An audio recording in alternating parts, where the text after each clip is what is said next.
के अपला नायडू सुन लिए बहुत चलिए ఆంధ్రప్రదేశ్ నుంచి మాకు కొత్తగా ఎన్నికైన మా అందరికి కూడా సహకరించిన మీకు మీ ద్వారా కొత్తగా సభ్యులు ఎన్నికైనందుకు ముఖ్యంగా ధన్యవాదాలు సార్. ఈరోజు రైల్వే మంత్రి గారు ఆఫీసులోకి వెళ్ళా ఇక్కడ కూడా క్షుణ్ణంగా కొత్తగా ఎన్నికైన మా సభ్యుల ద్వారా ప్రతి సమస్యని కూడా వారు తీసుకొని మాకు గౌరవించినందుకు ధన్యవాదాలు తెలియజేసుకుంటూ, ముఖ్యంగా నా విజయనగరం పార్లమెంట్ పరిధిలో ఉన్న ఆంధ్ర ఒరిస్సా బార్డర్ రాయగడ భారతపురంలో రైల్వే గేట్స్ ఉన్నాయి. అవి విద్యార్థులు కానీ అలాగే భక్తులు కానీ ఇబ్బంది అవుతుంది. 1 కిలోమీటర్ వ్యవధిలోనే దాదాపు 5 గేట్లు ఉన్నాయి. అవి పునఃపరిశీలన చేయవలసిందిగా మీ ద్వారా తెలియజేసుకుంటున్నాం. అలాగే చీరుబిల్ రైల్వే స్టేషన్లో అంతర్రాష్ట్ర సర్వీసులు ఏవైతే ఉన్నాయో అవి సర్వీసులు ఆఫ్ చేసి ప్రయాణికులు సహకరించాలని కోరుకుంటున్నాం.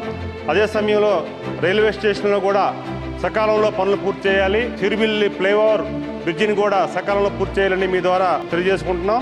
జనరల్ కోచ్లని ప్రయాణికులకి మేలుగా ఉండడానికి జనరల్ కోచ్లని ఏర్పాటు చేయాలని మీ ద్వారా తెలియజేసుకుంటూ, ఈరోజు విశాఖ నగరం అభివృద్ధి జరుగుతుంది. ఆంధ్రప్రదేశ్లో పెట్రోల్ రైలుని కొత్త ప్రాజెక్టును మంజూరు చేయాలని, అలాగే భోగాపురం ఇండస్ట్రీ పారిశ్రామిక వార్డులో బయట వరకు భోగాపురం ఎయిర్పోర్ట్ వరకు ఇండస్ట్రియల్ ఏరియా కనుక అవి కూడా ఏర్పాటు చేయాలని మీ ద్వారా తెలియజేసుకుంటూ, ఈరోజు ఆంధ్రప్రదేశ్పై ప్రత్యేక దృష్టిని ఏర్పాటు చేసి గవర్నీయులు చంద్రబాబు నాయుడు గారు ముఖ్యమంత్రిగా ప్రమాణ స్వీకారం చేసిన తర్వాత చాలా రైల్వే సమస్యలు ఉన్నాయి, వాటిలన్నీ కూడా పరిష్కారం చేయాలని మీ ద్వారా తెలియజేసుకుంటూ, ఈరోజు ఈ అవకాశాన్ని ఇచ్చిన మీ అందరికీ హృదయపూర్వకంగా తెలియజేసుకుంటూ ధన్యవాదాలు. Thank you all.